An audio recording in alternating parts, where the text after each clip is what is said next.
근데 가장 최근에 복귀하셨는데 어떤 매력 때문에 복귀하셨는지. 정치를 그만둔다고 한 적이 없습니다. 그러니까 복귀다 이렇게 보이실 수 있지만 사실은 그만둔 적이 없기 때문에 늘 그냥 마음가짐은 준비하는 과정에 있었다 이렇게 보는 게 정확할 것 같네요. 그래서 매력은? 지금 뭐 말씀하신 것처럼 예. 본인이 추구하는 가치를 실현할 수 있는 수단을 갖게 되는 거죠. 종합하자면 결국은 자신이 하고 싶은 것을 추진할 수 있는 힘을 얻을 수 있다. 그 정치의 매력인데 그 힘이라는 것이 결국은 다 국민을 위해서 쓰여지는 거기 때문에 기쁨이 크다. 그런 것이 매력이다 이렇게 정리할 수 있겠네요. 그죠? 가끔 자기 이익이 될 수도 있더라고요. 어떤 거? 앞으로 또 얘기하겠지만.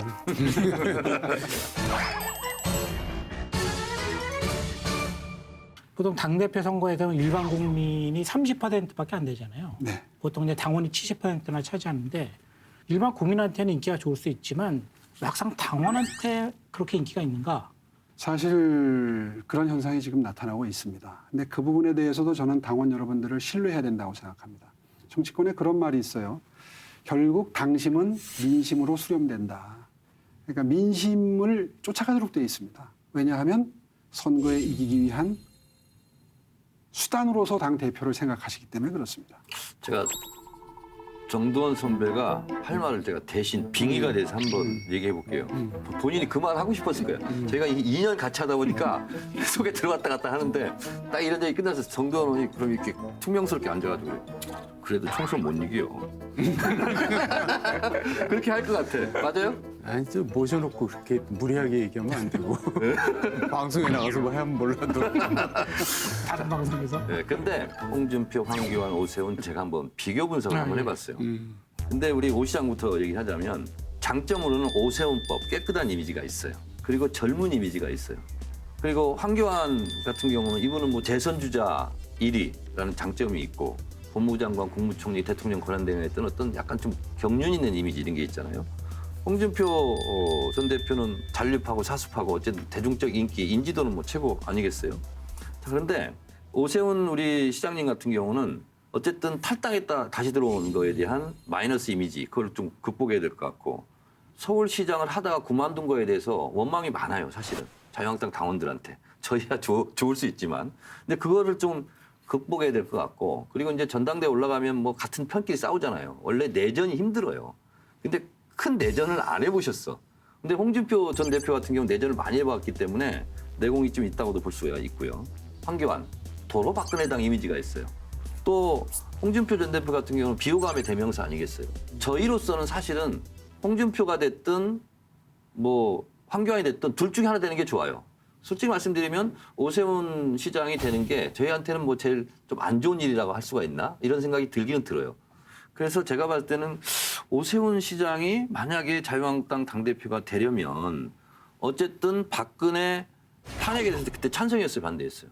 저는 사실 원외였으니까 네. 그걸 뭐 입장을 표명할 입장은 표명하지는 않았지만 당시에 그 무렵에 탈당을 했기 때문에 네. 이제 탈당파와 같은 입장일 것이라고 미루어 짐작들을 하시는 그러니까 제가 궁금한 게 뭐냐면 그거를 어떻게 극복할 거냐. 아무래도 이제 당원이 70%니까 그게 관건인 것 같아요, 제가 봤을 때. 네. 근데 이제 제일 중요한 거는 확장성이에요. 네. 예, 그러니까 저는 이제 개인의 선호를 떠나서 친서를 떠나서 이제 말씀드리는 건데 자유한국당을 또 걱정하지 않을 수 없잖아요. 그러면 확장성이라는 면에서는 오 시장님이 제일 낫죠. 그럼 제가 분석 잘 한 거죠, 지금? 예, 잘한 거예요. 네. 워낙 붙어 다니다 보니까 또 뭐 서로 암암리 논리가 녹아 들어가가지고 그런지 모르지만은 근데 그게 사실이에요. 예, 누구나 그렇게 생각할 수가 있어요. 방금 전에 지적은 아주 날카로우셨고요. 사실 탄핵에 대한 입장 네. 이게 이제 굉장히 당내에는 영향을 미칠 수 있는 사안인데 그렇죠. 처음에다가 입당을 했을 때 이제 친박의 입장을 대변하시는 분 중에 홍문종 의원님 계시잖아요. 그분이 굉장히 저한테 좀 적대적이셨습니다. 험한 말 많이 쏟아냈죠. 예, 굉장히 많이 하셨는데 얼마 시간이 흐르고 제가 이제 계속 저 그렇게 너무 개파에 매몰돼서 보지 마십시오. 제가 앞으로 골고루 다 대변하는 그런 그 지도부가 되도록 노력하겠습니다라고 진심을 가지고 설득을 하는 과정에서 이런 말씀을 하시더라고요. 처음엔 내가 너 굉장히 진짜 너라고 했어요? 학교 선배시기도 합니다. 그러니까 내가 너를 굉장히 불신했는데 네가 계속 진정성을 가지고 얘기하는 것 같아서 생각해보니 자네는 원외에 있었고 탄핵에 동참하지는 않았다 최소한. 그래서 중간자의 역할을 하기에 그래도 적절한 위치에 있다고 판단이 든다. 여기까지는 이제 마음이 조금 바뀌셨더라고요. 어쨌거나 너무 그렇게 과거에 매몰돼서 판단하지 말자는 게 저의 주장입니다. 당내에서 요즘에 다니면서 하는 얘기도 미래투표를 해주십시오. 역시 박근혜 전 대통령 탄핵 문제에 관해서 명확한 입장을 밝히신 적이 없으시죠? 왜 없어요? 있죠. 네, 어떤 입장을 밝히셨나요? 당시에 결과적으로 사법부의 판단이 있었지 않습니까? 헌법재판소의 판결이 있었어요. 그러면 보수의 가치 중에 법치주의도 있는 겁니다.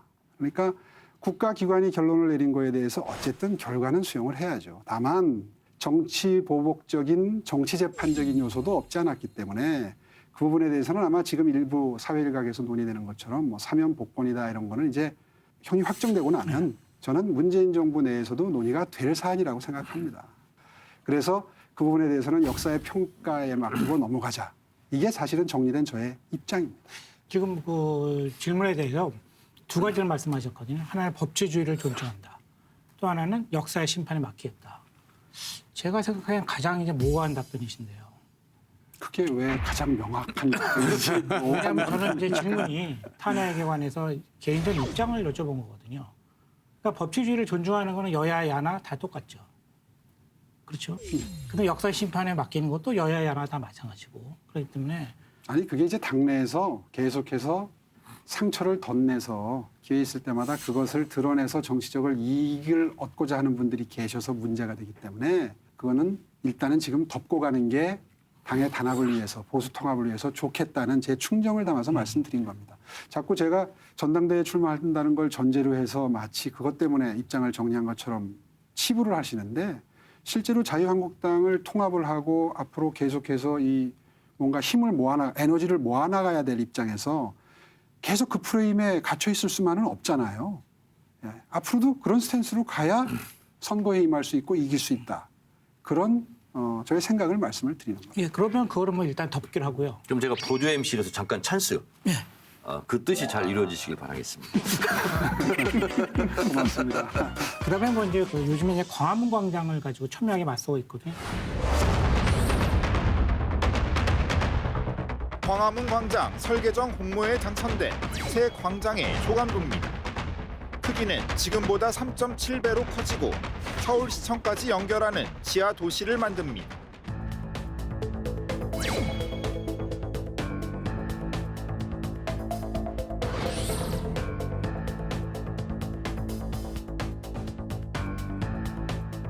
광화문 광장이 제가 기억하기로는 시장님 네, 재임 시절에 그렇습니다. 처음에 시작된 것이죠. 이 사태가는 어떻게 보십니까? 그 광장 활용에 대해서. 사실은 광화문 광장 재조성 사업을 한 것은 저 개인의 업적이 아닙니다. 서울시에 대대로 내려온 고건시장님 때부터 이명박 시장님에 이르기까지 대대로 내려온 캐비넷에 쌓여 있었던 숙제를 제가 했던 것이거든요. 그 뜻은 어느 나라나 국가 상징 가로라는 게 있습니다.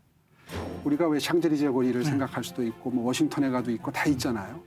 그런 것처럼 광화문 광장이 국민들의 접근성이 떨어지고 가운데 은행나무만 몇 그루 쭉 있는 중앙분리대였거든요. 이걸 이제 넓혀서 브랜드를 만든 겁니다. 그 공간에. 그 숙제를 해치운 건데 박원순 시장의 행태를 보면 이분은 전임자가 한 걸 다 바꿔야 직성이 풀리는 분입니다. 저는 이번 광화문 광장을 보면서도 그 본질을 봅니다. 어떻게든 손을 대고 싶은 거예요.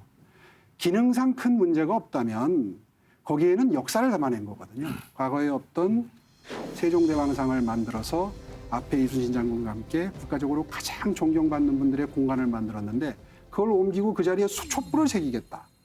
정파적인 생각과 더불어서 전임자의 업적을 지우겠다는 욕심이 바탕에 깔려 있는 거죠. 그 본질을 국민들이 보셔야 됩니다. 저는 전임 시장으로서 제가 권한이 없어요. 그냥 이런 의견을 낼 수밖에 없는데 적어도 이런 국가 상징 가로에 관한 이야기는 박원순 시장 늘 주장하는 것처럼 국민적인 공감대를 만들고 허락을 얻어서 해야 되는 사업이지 일개 시장이 어느 순간 이건 내가 바꿔놓고 가겠다 이렇게 해서 되는 게 아니거든요. 그 본질을 좀 지금부터 지켜보려고 합니다. 이번 문제는 제가 볼 때 박원순 시장이 잘못한 거예요. 그게 이제 국가 땅이 이제 포함되거든요. 그럼 행안부하고 협의를 해야 돼요. 그래서 최종적으로 협의가 된 다음에 발표를 해야 되는데 협의가 안 된 상태에서 발표를 한 거예요. 지금 이분이 되게 성급해요. 대선에서 밀리니까 자꾸 막 한 건 주건 막 만들어냈는데 그냥 급한 것 같은 생각이 드는데 그래가지고 이제 당연히 내가 저 행안부 장관이라도 화나죠. 이거 우리 땅 내놔야 되는데 그거 뭐 아직 최종 오케이도 안 했는데 자기가 일방적으로 발표해버리고 그러면 사람들은 기정사실화된 것처럼 알거든요. 그거는 굉장히 박원순 시장이 성급했다는 거고 저는 오세훈 시장이 이제 그 서울시 광장 만들 때 별로 찬성을 안 했던 사람인데 어쨌든 지금은 이제 하나의 기존 사실이 돼버렸잖아요. 근데 그거를 촛불로 만드는 거에는 다분히 박원순 시장이 경선을 의식한 행위예요. 당내 경선을 대권 주자로서. 그러니까 이분은 생각만 하는 모든 게 다 정치적이에요. 그래서 오히려 저는 인기를 못 얻는다고 생각하는 거예요. 정말 정정당당하게 뭘 해야지 회사를 그렇게 표를 계산해서 일을 해서 되겠어요?